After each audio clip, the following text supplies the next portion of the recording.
I'm Dr. Ralph Levinson, Health Sciences Professor Emeritus at UCLA. And I'm Luc Levitansky, a French journalist covering technology, politics, and power. Welcome to Your Planet, Your Health, where we share stories about the environment without falling prey to despair. In these conversations, we explore the knowledge and tools that we can use to be good Earthlings. In today's episode, we ask the question, why your planet, your health? What are we talking about? Yeah, I think this is really getting to the crux of the question, this idea of what is your planet, your health about? Are we trying to save the Earth? Are we trying to save ourselves? What is behind this notion of Earthling? Who are we really thinking about protecting here? At the end of the day, what do we actually care about here? And that really is the heart of the issue, isn't it? I think the best framing of that I saw was in the title of a planetary health textbook by two professors, Samuel Myers and Howard Frumkin. They titled their textbook Planetary Health: Protecting Nature to Protect Ourselves. And I really like that perspective. I think that's a really helpful framing. Actually, it reminds me of this old piece of stand-up, funnily enough, from the year I was born, 1993, by George Carlin, in which he's sort of making light of this idea of environmentalists, the people who care about saving the bees, the trees, and etc., and almost sort of the hubris of such a project. Maybe some things have aged better than others, but maybe we should take a listen. Let's see how this echoes with this notion of protecting nature to protect ourselves that spoke to you so much in Samuel Myers and Howard Frumkin's book. So let's see. Leave nature alone. Haven't we done enough? We're so self-important. So self-important. Everybody's going to save something now. Or save the trees, save the bees, save the whales, save those snails. And the greatest arrogance of all, save the planet. What? Are these fucking people kidding me? Save the planet? We don't know how to take care of ourselves yet. We haven't learned how to help one another. We're going to save the fucking planet? Besides, there's nothing wrong with the planet. The planet is fine. The people are fucked. The people are fucked. Compared to the people, the planet is doing great. The planet has been here for 4.5 billion years, all right? 4.5 billion. We've been here, 100,000? Maybe. 200,000? Maybe. And we've only been engaged in heavy industry for a little over 200 years. 200 years versus 4.5 billion. And we have the conceit to think that somehow we're a threat? That somehow we're going to put in jeopardy this beautiful little blue-green ball that's just floating around the sun? So, Ralph, I guess that was a little shocking, but what do you have to say about that? What do you think? Well, I think he has a really strong point. There's a big dose of arrogance. Now, that doesn't mean that I'm against saving whales. I'm a big advocate of saving things we want to save. But when we're looking big picture, I think he has a point. The conceit of that we're going to save the planet when we could barely, take care of ourselves, I think that's real. I mean, the planet's really put up with a lot, and he does go into that as well. Why don't you go ahead and play that? The planet has been through a lot worse than us for a long time. Been through earthquakes, volcanoes, plate tectonics, continental drift, solar flares, sunspots, magnetic storms, the magnetic reversal of the poles, bombardments for hundreds of thousands of years by comets and asteroids and meteors, sandstorms, erosion of all kinds, cosmic radiation, worldwide fires, worldwide floods, recurring ice ages. And we think some aluminum cans and some plastic bags are going to make a difference? So, perhaps that's one of the parts that hasn't aged in the same way.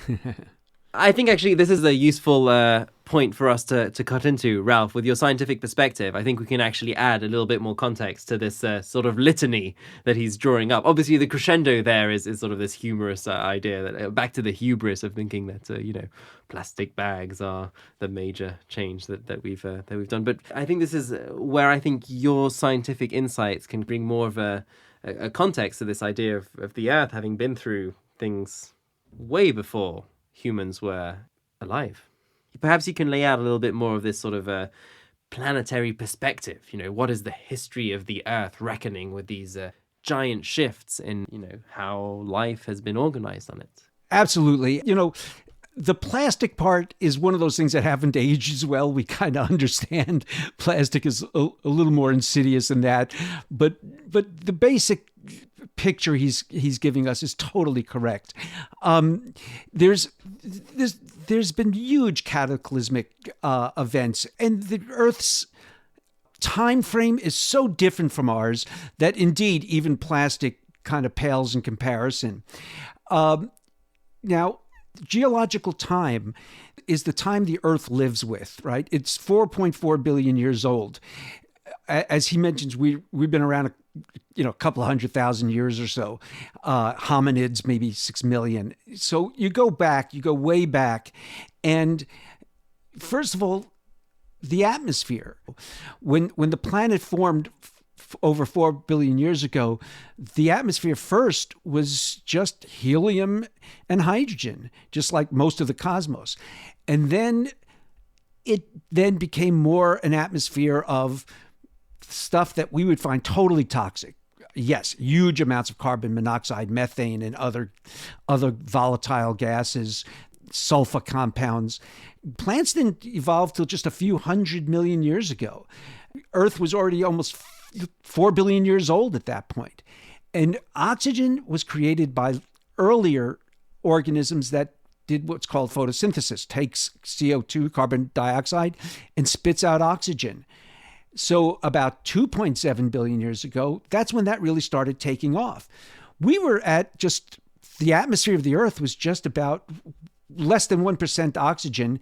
Now we're at 21% oxygen. And oxygen is pretty toxic, potent stuff. Think rust, think fires. It's also essential to live. Well, it's essential for us to live. It's not essential for some other organisms. There are still organisms on Earth, bacteria, to whom it's totally toxic. This oxygen atmosphere, this beautiful blue skies, these aren't beautiful for anaerobic bacteria. That is, bacteria that don't need oxygen. And there's a whole aspect of life that isn't this nice blue-green surface that we know. So which planet are we saving? Which planet is healthy, and healthy for who? And in fact, what we're really talking about is healthy for us. Our health depends on the environment, the atmosphere, the climate that we evolved with, and the ecosystems we have had since the last ice age that we created our civilizations in. That informs what we see as natural and beautiful. I mean, these are all highly subjective concepts. At the end of the day, you're thinking about all this from a very human-centered perspective. I think that's what Carlin's point ultimately is getting at. And George talked about some of that. He talked about ice ages, but again, the Earth's time frame is so different from ours. There was, at about 700 million years ago, there was slush ball or snowball Earth where the Earth was virtually covered with either slush or ice. The scientists are still debating just how cold it was. That lasted 100 million years. Life bounced back, and actually it was after that life as we know it really started taking off. Yeah, it seems like we're thinking about for whom are we saving the planet? It doesn't seem like it's for the benefit of this rock floating through space, but rather the inhabitants. And frankly, a very small subset of the inhabitants that we happen to care about, the ones that we love and or think are cute and fluffy. That seems to be a large part of it. I think our idea of what is natural has been informed by the things that we are familiar with. But, not every organism has the same idea of what the most inhabitable Earth would be, obviously, insofar as they can conceive of such ideas. Yeah, it's hard to think of an anaerobic bacteria conceiving of ideas, but still the principle holds. What we see as natural, what we see as beautiful, is what we've evolved in. And very more specifically, what our civilization has evolved in for the last 10, 15,000 years with agriculture and settlements. That's all new. That's all brand new. Yeah, and I think this informs the concept that scientists like to talk about, the Anthropocene, which is trying to measure on a planetary scale what the changes that humanity has brought to bear. It's a very different perspective. And for perhaps a little bit more of a silly one that's a little absurd, let's think through the logical conclusion of what humanity's contribution to the Earth might be, according to George Carlin, circa 1993. Planet isn't going anywhere. We are. We're going away. We're going away. Pack your shit, folks. We're going away. And we won't leave much of a trace either. Thank God for that. Maybe a little styrofoam. Maybe a little styrofoam. Planet will be here and we'll be long gone. Just another failed mutation. Just another closed-end biological mistake. An evolutionary cul-de-sac. Planet will shake us off like a bad case of fleas. A surface nuisance. And let's be honest with ourselves, that's the point. That's what the planetary health people were saying with their title. We're saving nature to save ourselves. Right. It's not about saving the Earth. It's about protecting us from being zhushed by the Earth. Now, this is a comedy routine, and we promise that we're not going to go into despair and doomism.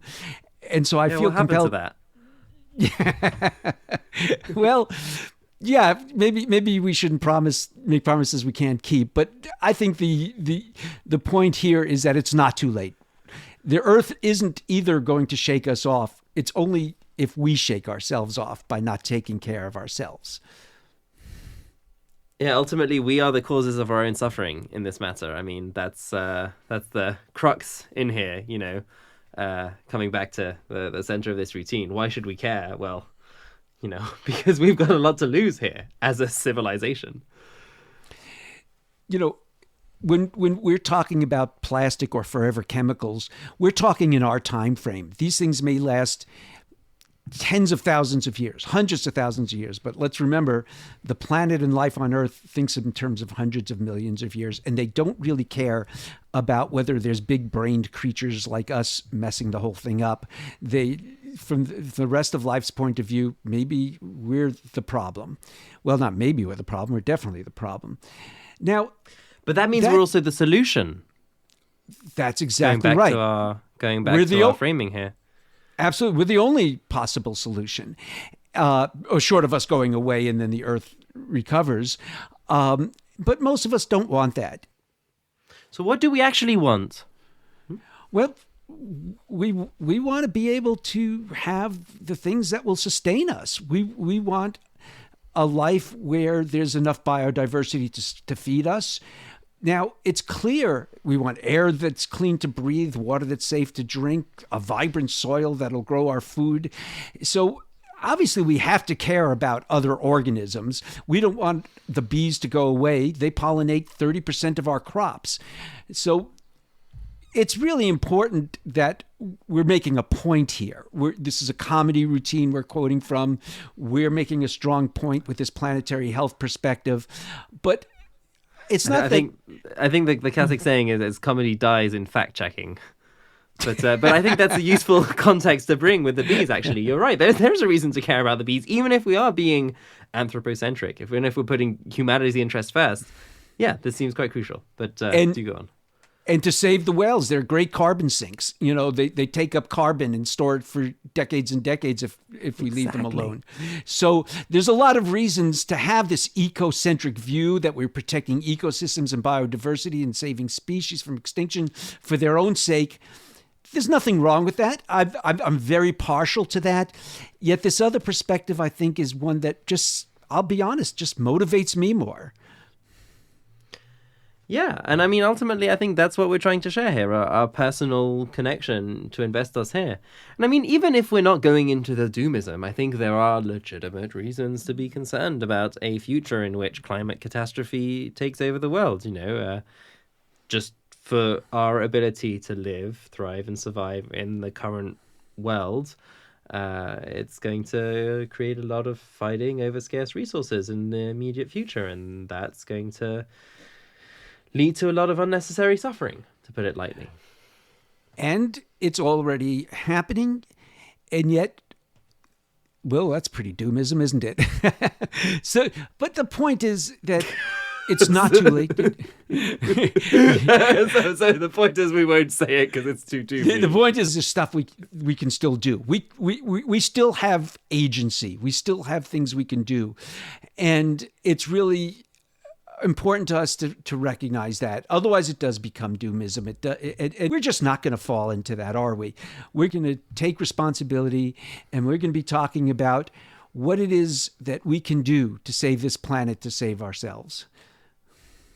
Because ultimately, that's what makes life meaningful. I mean, we can choose to rationalize our way out of caring about anything if we really wanted to get down to it. And ultimately, I think that's a less meaningful life to live. I think trying to reckon with these big issues and doing our part is the way in which we try to carve our mark. And that's all we're here for in the end.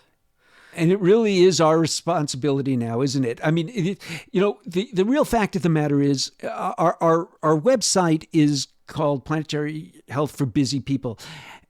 Not everybody needs to do this full time. You don't have to become an eco warrior, but it's kind of incumbent on us, I think, as Earthlings, to recognize that we do have agency, that we do have an ability to make a difference here. And well, along those lines, as we hope to wind down this conversation, we thought we would leave you with a little bit of Carlin's perspective shift again on perhaps, we were thinking about this idea of humanity leaving a mark. What are his ideas about what humanity's contributions to the planet might be? Let's have a listen. The planet is going to be here a long, long, long time after we're gone, and it will heal itself. It will cleanse itself, because that's what it does. It's a self-correcting system. The air and the water will recover. The earth will be renewed. And say, if it's true that plastic doesn't degrade, well, the planet will simply incorporate plastic into a new paradigm, the Earth plus plastic. The planet doesn't share our prejudice towards plastic. Plastic came out of the Earth. The Earth probably sees plastic as just another one of its children.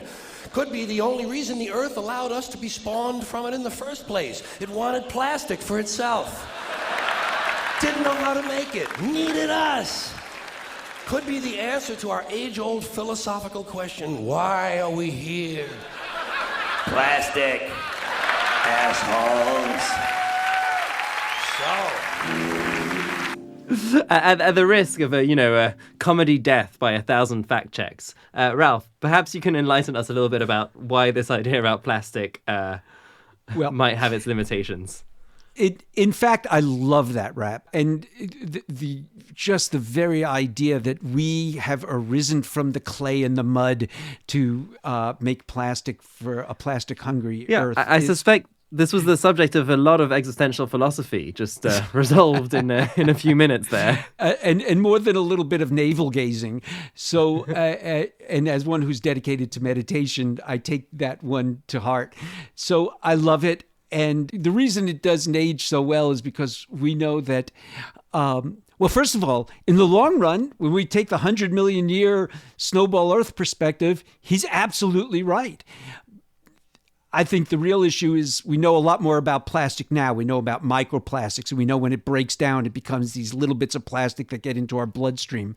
There's a lot more to say about plastic. Wasn't there a study about 99% of people having microplastics in their bloodstream? Yeah, when you hear 99%, you know it's 100%, but scientists and physicians are always afraid of saying 100% because it sounds arrogant. Yeah, exactly. There has to be some margin of error. But, the real fact, that's I think a topic for another podcast, but the point is he's making a good point. He's making light of it, but what can I say? I love it. We'll take plastics maybe a little more seriously than he does, though. Yeah, I mean, it is killing a lot of creatures at the end of the day. It is something and creatures that increase biodiversity, that even if we're being totally into the perspective of planetary health, protecting ourselves includes not destroying the life we depend on. And plastic can wreak a lot of havoc. On that note, that wraps up today's episode of Your Planet, Your Health. I think we hopefully shocked people a little bit. Hopefully it was a nice inroad in explaining a little bit of what we're trying to do here with the planetary health perspective. I thought this was a sort of a humorous illustration of the perspectives that we can have, and why ultimately it's in our own interest to act on these environmental issues. And ultimately, even if we're being selfish, thinking at the level of the species is the only way in which we can act collectively to try and stem this this giant change. And ultimately it's trying to stem the tides of something that's already happening, but I think there's a lot of room between potential scenarios depending on whether or not humanity as a species gets its act together or not. And what do you think, Ralph? I think George Carlin is a great conversation starter. Yes, by no means an endorsement of his views. We want to make that very clear. Right. Although some of them, and that's the point of comedy, isn't it? It's to challenge you too. It wouldn't be funny if it didn't challenge you a bit, I think. So thank you, George, and wherever you are. And I look forward to further conversations. Yeah. So perhaps we can tease next week for our listeners. I think you've been reading Michael Mann's book, The New Climate War. Perhaps that might be a jumping off point for conversation. Absolutely. It's a great book, and he goes into both the history, as do other books, of course, and other authors, of how we got here and the forces that are still basically gaslighting us into inaction.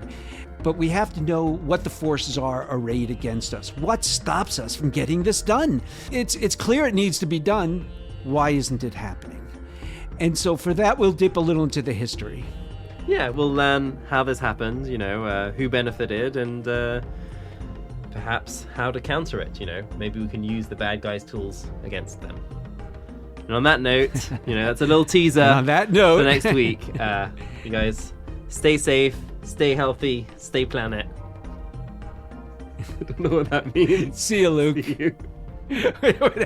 Well, all right, stay planet. I kind of like that. All right. See ya.